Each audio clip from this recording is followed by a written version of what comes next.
Hola, ¿qué tal? Pues bueno, mi nombre es Dolores Aragón, yo vengo de la Universidad de Sonora y les vamos a presentar la siguiente ponencia, que todavía son datos preliminares, es decir, requieren un análisis pues mucho más robusto de lo que vamos a presentar ahora mismo, pero es importante comentarles que pues este estudio se denomina la práctica del periodismo en la región fronteriza México-Estados Unidos, una labor entre el riesgo y la violencia. Y bueno, la presento junto a mis compañeras, la doctora Francisca Cecilia Encinas Orozco y por supuesto la profesora Manuela Matus Verdugo, todas representantes de la Universidad de Sonora y bueno, de esta región fronteriza entre México y Estados Unidos. ¿Cuál es el objetivo de este proyecto? Bueno, identificar, describir y explicar las condiciones laborales, las rutinas y las prácticas del periodismo en los y las periodistas quienes ejercen esta profesión, obviamente en la región México-Estados Unidos, específicamente ubicada en la parte del noroeste entre Sonora y Arizona. Por lo tanto, se parte de una posible o se aspira a una posible caracterización de lo que es esta práctica profesional a raíz, obviamente, de la globalización, del proceso de convergencia tecnológica y del intercambio constante entre lo que es México y Estados Unidos, tanto relación económica, relación de intercambio de conocimiento, ¿no? Ahora, ¿por qué es importante estudiar el periodismo? Este estudio nace, digamos, de un interés muy particular de poner al centro ahora como objeto de estudio a los y las periodistas de la región fronteriza.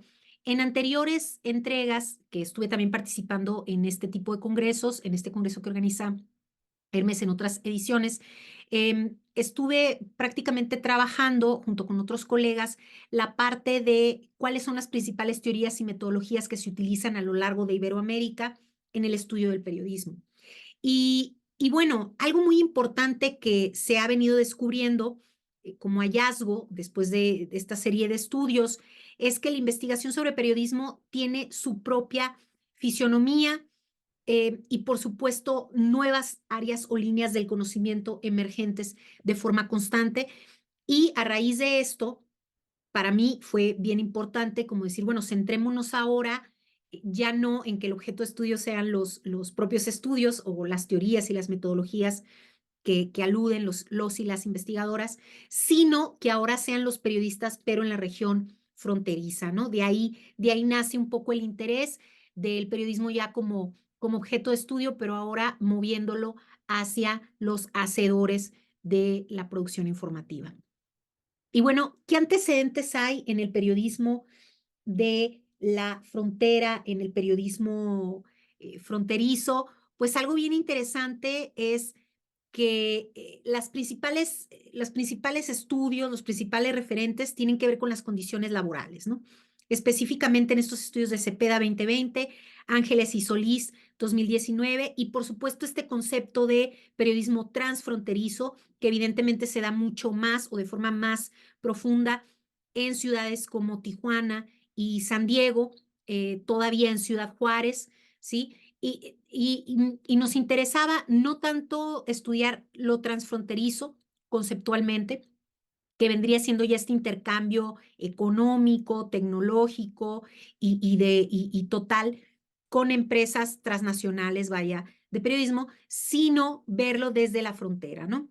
Em, por otro lado, tenemos estudios sobre la cultura de legalidad en los medios, haciendo una comparativa entre medios mexicanos versus medios norteamericanos, estudio de Martínez Garza, y por supuesto las representaciones, digamos, de cómo se representó desde la frontera la cobertura del COVID-19, otros estudios de Méndez y Reyes de 2021.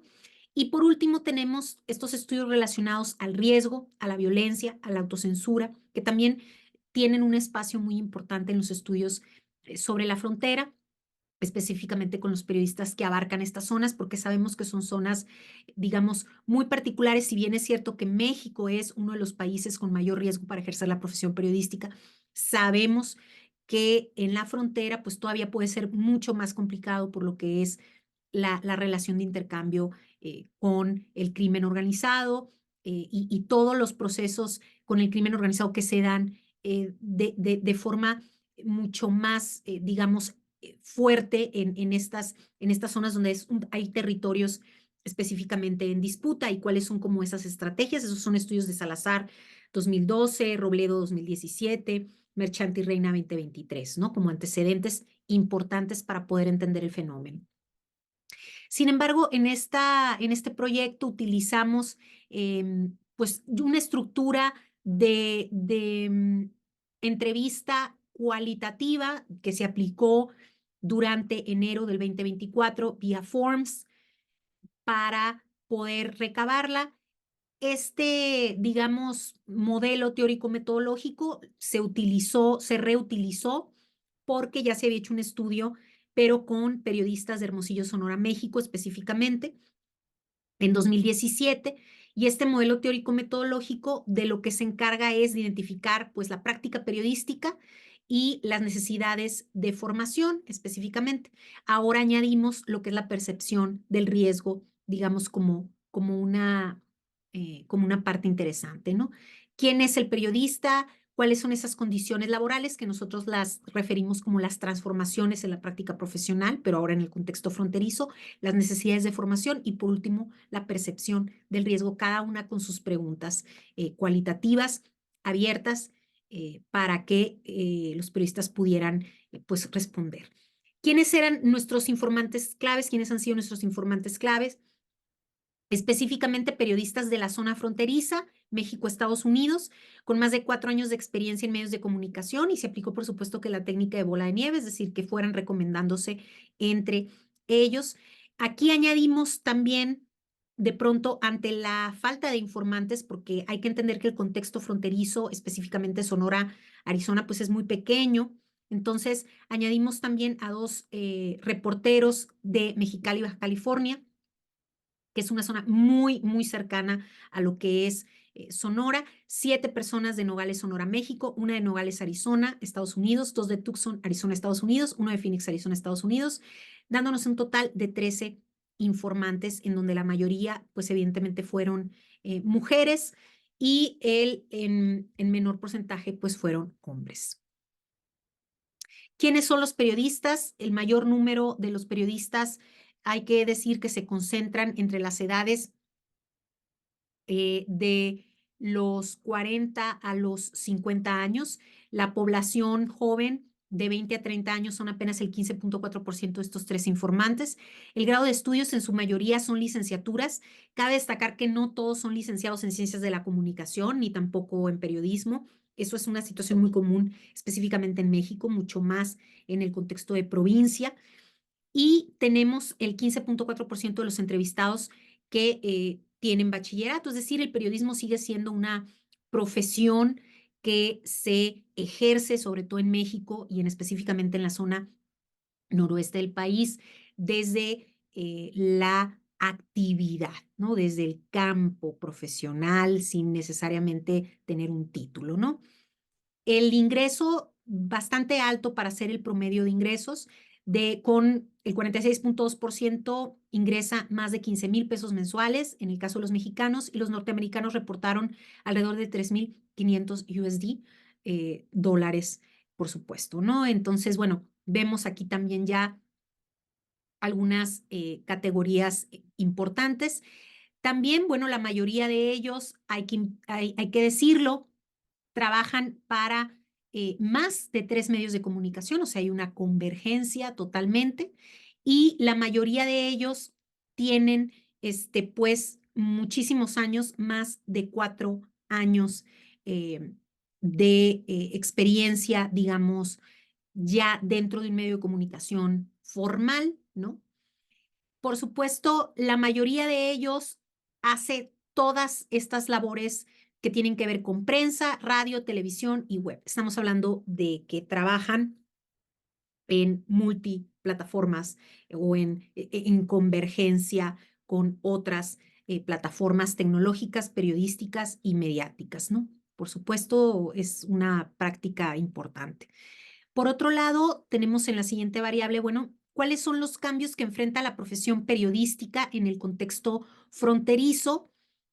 aquí recurrió muchísimo, aunque fue una pregunta que tenía que ver con los cambios de la profesión en lo general, ¿sí? Persisten, ¿no?, los problemas de la seguridad para la cobertura periodística, la censura y la autocensura, las condiciones laborales. Persiste también lo que son las redes sociales, el uso aplicado a las redes sociales, convergencia mediática, convergencia periodística. Y bueno, menciono algunos de los testimonios, ¿no? La autocensura dice, el dilema de la rapidez sobre la calidad y viceversa, la falta de capacitación en nuevas tecnologías, la falta de innovación en las formas de comunicar a las nuevas generaciones. Que la inseguridad ha rebasado toda concepción pública, que por temor a perder nuestras propias vidas nos limitamos a escribir solo de forma superficial temas que impactan a nuestra sociedad. En otro sentido, también tenemos esta siguiente variable, que es, bueno, ¿qué significa ser periodista o comunicador en la frontera? Dice, muy interesante, conocer ampliamente el tema migratorio, conocer sobre temas económicos o conocer sobre temas de Estados Unidos, conocer mejor el tema de precios de gasolina, entre otros. También mejorar prestaciones laborales y condiciones de las empresas. Luego hay otro testimonio que menciona en las fronteras no hay periodistas, solo reporteros. Al momento que inicias alguna investigación puede haber repercusiones hacia tu persona o tu familia. Periodismo de investigación como una necesidad clave de trabajo, periodismo obviamente enfocado a temas de migración y por supuesto esta relación o comprender un poquito más esta relación México-Estados Unidos, cómo impacta en la cotidianidad de la sociedad. Y bueno, la seguridad persiste a lo largo de todos los testimonios, incluso cuando ni siquiera se les preguntó algo al respecto. Esto quiere decir que en el imaginario de los periodistas, por así decir, su labor está muy asociada a la parte de los riesgos, ¿no? En tanto, bueno, esto que tiene que ver también con seguridad para periodistas, riesgo del crimen organizado, condiciones laborales, ¿no? Responde, por ejemplo, uno de ellos, dice, el crimen organizado ha crecido mucho en la región, tanto tráfico de drogas como de personas. Sin embargo, la historia reciente ha demostrado que somos más vulnerables a violencia institucional, por lo menos en el caso de Baja California, campañas negras, falta de publicidad gubernamental, ¿sí? Condicionarla a cambio de manejo de temas, ¿no? Todo lo que tiene que ver con condiciones económicas, condiciones laborales y toda esta parte del ejercicio profesional dentro de las empresas. Para tratar de concluir, que obviamente falta un análisis mucho más profundo a estas categorías, podemos comprender hasta este momento que el periodismo en la frontera México-Estados Unidos, ubicado al noroeste, entre Sonora y Arizona, y por supuesto parte de Baja California que tomamos como una pequeña muestra a raíz de la poca cantidad de reporteros y de periodistas que encontramos, no trasluce todavía lo que se podría decir un periodismo transfronterizo como tal, o sea, esta inmersión de condiciones laborales y profesionales entre compañías México-Estados Unidos, no de forma tan explícita como en otros casos. Se alude a la necesidad de profesionalizarse. Existe obviamente un proceso de convergencia mediática y periodística aún en proceso y las condiciones de precariedad laboral y riesgo profesional persisten en el noroeste de México. Esto es algo muy interesante porque si bien es cierto que la mayoría de ellos ingresa 15,000 pesos mensuales y pues, según el promedio de sueldos y salarios para un comunicador y un periodista, vendría siendo muy alto. Sin embargo, desde el imaginario de ellos y ellas, es un sueldo aún precario, sobre todo entendiendo las condiciones de precios tan altos que existen en la frontera. Recordemos que en la frontera México-Estados Unidos hay cosas que se cobran en dólares, ¿no? Y bueno, por último, la censura y autocensura como una estrategia para asegurarse un espacio en los medios de comunicación. Y bueno, hasta aquí sería nuestra ponencia. Les dejo la bibliografía, que por supuesto es bastante extensa. Y bueno, les enviamos un fuerte saludo desde Hermosillo, Sonora, México, desde Nogales, Sonora, México, y desde la Universidad de Sonora, Campus Nogales y Campus Hermosillo.